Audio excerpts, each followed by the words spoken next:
ST Georgy bridge की खौफनाक कहानी पार्ट 2। इधर करण और उस औरत को रोकने के लिए उसकी तरफ भागा, लेकिन मैं वहीं खड़ा रहा क्योंकि फांसी पर लटके मेरे दादाजी मेरी आंखों के सामने आ रहे थे। करण तेजी से चिल्लाया, अरे चाची, क्या कर रही हो? उतरो वहाँ से, गिर जाओगी। करण की आवाज़ सुनकर मैं होश में आया और करण उस औरत के बहुत ही करीब जा पहुँचा था और तभी वो औरत नदी में कूद गई। तब तक मैं दौड़ते हुए करण के पास जा पहुँचा और वह औरत हमारे सामने नदी में डूब रही थी और चीख रही थी, बचाओ बचाओ। पर हम उसे सिर्फ डूबते हुए देख रहे थे क्योंकि हम दोनों बहुत ज़्यादा डर गए थे। वह औरत मदद के लिए बुला रही थी। तभी करण ने नदी में छलांग लगा दी। तब उसने अपने आसपास कोई नहीं दिखाई दे रहा था। उसने सोचा कि वह औरत डूब गई होगी। उसने गहरी सांस ली और डुबकी लगाकर नदी में देखा तो उसे कोई दिखाई नहीं दे रहा था। वह जल्दी से पानी के ऊपर आया तो उसे कोई नहीं दिखाई दे रहा था। तब मैंने अपनी आंखें बंद करके भगवान से मन ही मन में प्रार्थना की लेकिन जब मैंने अपनी आंखें खोली तो मुझे अपने बगल में कुछ अजीब महसूस किया। तब मैंने अपने से खुद दूर बगल में देखा तो मेरी आंखें फटी की फटी रह गई और मेरे बगल में वही औरत पुल के ऊपर पिलर पर बैठी थी और वह नदी में करण को हंसते हुए घूर रही थी। जब मैंने उसे देखा तो वह पहले जैसी खूबसूरत नहीं लग रही थी। तब ही मैंने उसके पैरों की ओर देखा तो मेरी जान हलक में अटक गई क्योंकि उसके पैर और औरत की तरफ सीधे नहीं बल्कि उल्टे थे और साथ ही उसके दांत नुकीले थे। उसका चेहरा काला और उसकी पीली आंखें थी और साथ ही उसका नाखून किसी जंगली जानवरों की तरह शिकार को एक ही झटके में फाड़ने में सक्षम थे। और मैं उसे देखते ही समझ गया कि वह कोई औरत नहीं बल्कि एक भूतिया चुड़ैल है। उसे देखते ही मेरी हालत ख़राब हो गई और शरीर कांपने लगा। मेरी आवाज़ तक नहीं निकल पा रही थी, जैसे कोई मेरी गर्दन को दाबा हो। करण भी नदी से हमें आंखें फाड़ कर देख रहा था। उसे भी पता चल चुका था कि वह कोई औरत नहीं बल्कि एक भूतिया चुड़ैल है। मुझे लग रहा था कि वह भूतिया चुड़ैल मुझे इसी पुल पर चीड़ फाड़ कर मार डालेगी और मेरे मांस को कच्चा चबा कर खा जाएगी।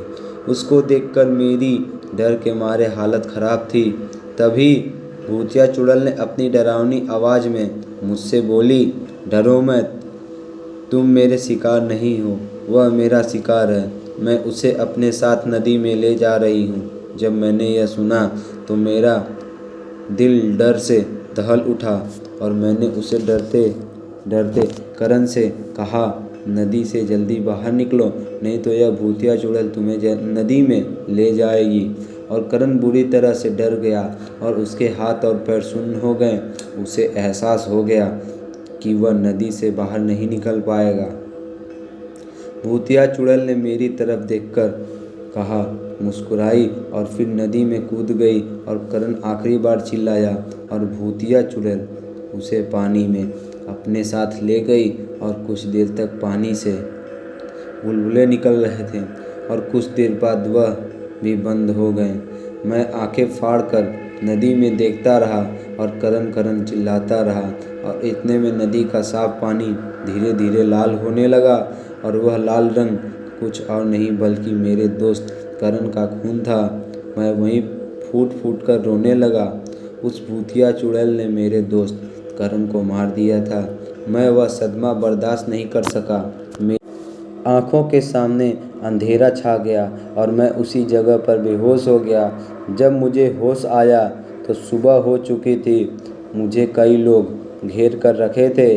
जैसे ही मुझे होश आया तो मैं पुल से नीचे नदी की तरफ देखा।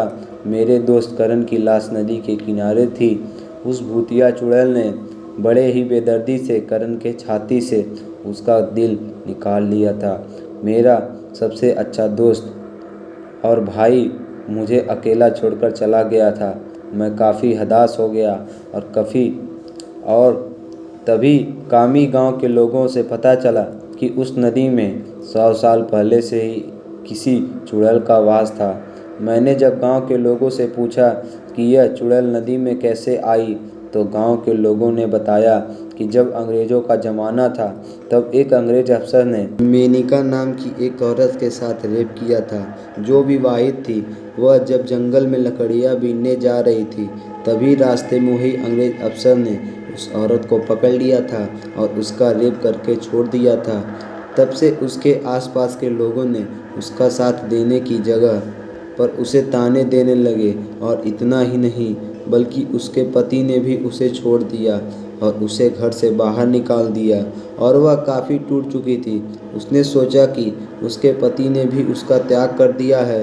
उसके पास आखिरी उम्मीद अपने माता पिता और उसके गांव से थी, लेकिन जब वह अपने गांव कामी पहुंची तो वह और भी हताश हो गई, क्योंकि उसके गांव के लोगों ने भी उसे ताने देने लगे और उसके माता पिता ने भी उसका साथ छोड़ दिया, और उससे वह और भी हताश हुई और पूरी तरीके से टूट गई थी। और उसने इसी जंगल में एसटी जॉर्जी ब्रिज से नदी में छलांग लगा दी और वह डूबकर मर गई थी, और वह भूतिया चुड़ैल बन गई थी। गांव के बुजुर्ग लोग कह रहे थे कि वह चुड़ैल 100 पुरुषों या लड़कों का दिल खाने के बाद चुड़ैल से मुक्ति पा लेगी और वह फिर से सुंदर स्त्री में बदल जाएगी और अपना जीवन साधारण औरतों की तरह जीने लगेगी। और तुम्हारा दोस्त उसका आखिरी शिकार था, इसलिए उस चुड़ैल ने तुम्हें जीवित छोड़ दिया, नहीं तो तुम्हें भी मार डालती। करण के मरने के बाद मैं अपने शहर लौट आया था। मैं उसके बाद कामी गांव के उस एसटी जॉर्जी ब्रिज पर कभी नहीं गया। उसके बाद मुझे गांव वालों से पता चला कि मेरे दोस्त करण के मरने के बाद वह भूतिया चुड़ैल कभी भी नहीं दिखाई दे रही थी।